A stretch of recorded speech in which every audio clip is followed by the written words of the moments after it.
ನಮಸ್ಕಾರ ಸ್ನೇಹಿತರೆ, ನಮ್ಮ ಚಾನಲ್ಗೆ ಸ್ವಾಗತ. ಪ್ರತಿದಿನ ಭದ್ರಾ ಡ್ಯಾಮ್ ಮಾಹಿತಿಗಾಗಿ ನಮ್ಮ ಚಾನಲನ್ನು ಸಬ್ಸ್ಕ್ರೈಬ್ ಮಾಡಿ ಸಪೋರ್ಟ್ ಮಾಡಿ. ಸ್ನೇಹಿತರೆ, ಭದ್ರಾ ಅಚ್ಚುಕಟ್ಟು ಪ್ರದೇಶದ ರೈತರಿಗೆ ಒಂದೇ ಟೆನ್ಷನ್ ಆಗಿದೆ. ನೀರು ಕಾಲುವೆಗೆ ಯಾವಾಗ ಬಿಡ್ತಾರೆ? ಮುಂಗಾರು ಭತ್ತದ ಬೆಳೆಗೆ ನೀರು ಕೊಡ್ತಾರೋ ಅಥವಾ ಬೇಸಿಗೆ ಹಂಗಾಮಿನ ಭತ್ತದ ಬೆಳೆಗೆ ನೀರು ಕೊಡ್ತಾರೆ ಅಂತ. ಮೊನ್ನೆ ನಡೆದ ಮೀಟಿಂಗಲ್ಲಿ ಯಾವುದೇ ರೀತಿ ಒಮ್ಮತ ನಿರ್ಧಾರ ಬಂದಿಲ್ಲ ಮುಂಗಾರು ಭತ್ತದ ಬೆಳೆಗೆ ನೀರು ಕೊಡಬೇಕು ಅಂತ. ನಿನ್ನೆ CM ನೇತೃತ್ವದ ಸಭೆಯಲ್ಲಿ ಒಳ್ಳೆಯ ನಿರ್ಧಾರ ಕೈಗೊಳ್ತಾರೆ ಅಂತ ಅಂದ್ಕೊಂಡಿದ್ವಿ. ನಿನ್ನೆ ಯಾವುದೇ ರೀತಿ ಮೀಟಿಂಗ್ ಆಗಿಲ್ಲ ಸ್ನೇಹಿತರೆ. ನೋಡೋಣ ಇವತ್ತೇನಾದರೂ ಮೀಟಿಂಗ್ ಆಗುತ್ತೋ, ಒಳ್ಳೆ ನಿರ್ಧಾರ ಕೈಗೊಳ್ತಾರೆ ಅಂತ. ಆದರೆ ರೈತರು ಮಾತ್ರ ಯಾವಾಗ ನೀರು ಬಿಡ್ತಾರೆ ಕಾಲುವೆಗೆ ಅಂತ ಕಾಯುತ್ತಿದ್ದಾರೆ. ಬನ್ನಿ ಸ್ನೇಹಿತರೆ, ಇವತ್ತು ಡ್ಯಾಮ್ನ ನೀರಿನ ಮಟ್ಟ ಎಷ್ಟಿದೆ ಅಂತ ನೋಡೋಣ. ದಿನಾಂಕ 20/8/2026 ಡ್ಯಾಮ್ನ ನೀರಿನ ಮಟ್ಟ 174 ಅಡಿ 4 ಇಂಚಿದೆ.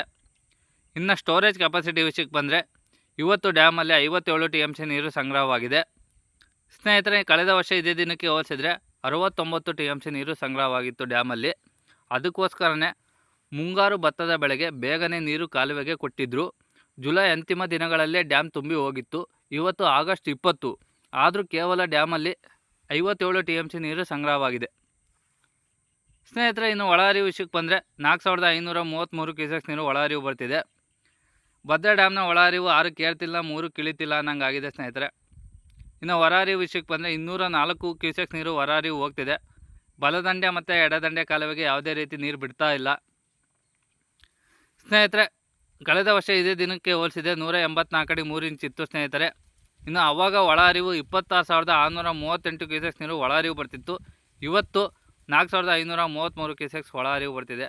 ಸ್ನೇಹಿತರೆ, ಈ ಥರ ಒಳಹರಿವು ಬಂದರೆ ಯಾವುದರ ಡ್ಯಾಮ್ ತುಂಬುತ್ತಾ? ನೀವೇ ಕಮೆಂಟ್ ಮಾಡಿ ತಿಳಿಸಿ. ಮುಂದಿನ ದಿನಗಳಲ್ಲಿ ಈ ಮಳೆ ಯಾವ ರೀತಿ ಚಮತ್ಕಾರ ಮಾಡುತ್ತಾ ನೋಡೋಣ.